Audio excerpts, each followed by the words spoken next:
society and your introduction. Okay, well, my name is David Mivaser. I'm the rabbi of the Ahavat Olam Synagogue here in Vancouver. And we've come today to learn about Muslims from different countries around the world who live here with us in Vancouver.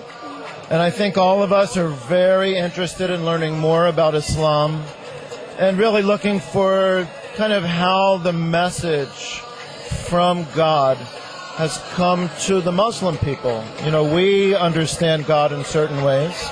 Muslims understand God in very similar ways.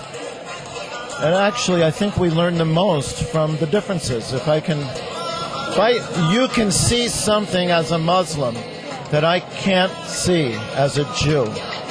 And maybe as a Jew, I can see something that you don't see as a Muslim. And if we put it together, then we just get a bigger picture. So what do you think about this expo? How do you think it's serving? I think Islam and Muslims are very misunderstood in the West, in Canada and the U.S.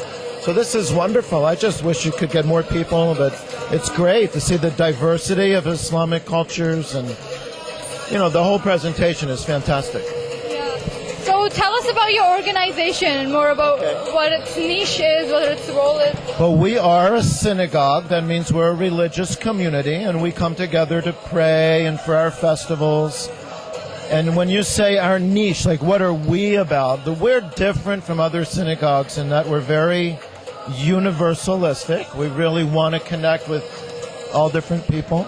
We have a project together with Muslims now for 3 years of feeding hungry people.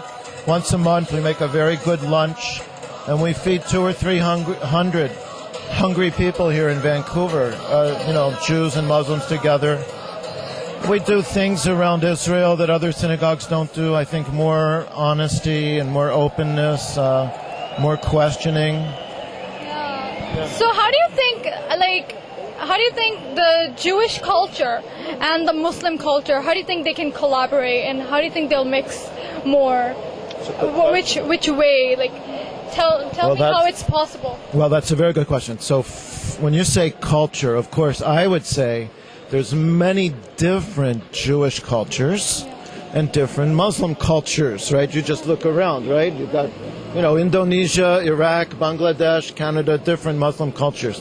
So Jews, of course, live all around the world, speak many different languages, and we have for more than 2,000 years.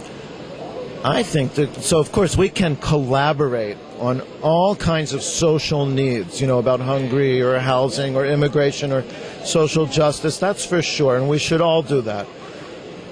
But I think the most interesting thing would be kind of religious collaboration. Like I said before, there's kinds of religious understanding that come through very well in Judaism, and there's other kinds of things that come through very well in Islam.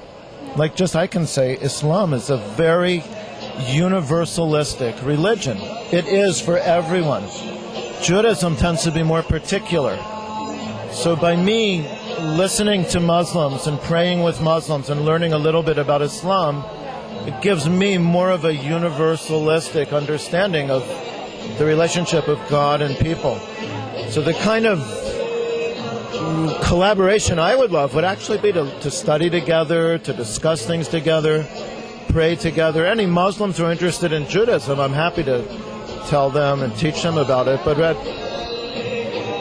I think there's so much that we can learn from each other.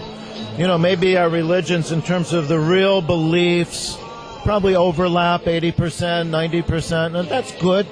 But like I said before, I think the most interesting place is where we don't overlap, and then we can each broaden our view by kind of seeing through the other's eyes. So that's a simple, short answer to your question. It was very efficient, and I completely agree with you. And thank you so much for your time. Thank you. Thank you. Thank you. It's really wonderful. Nice. It was wonderful. Thank you very much.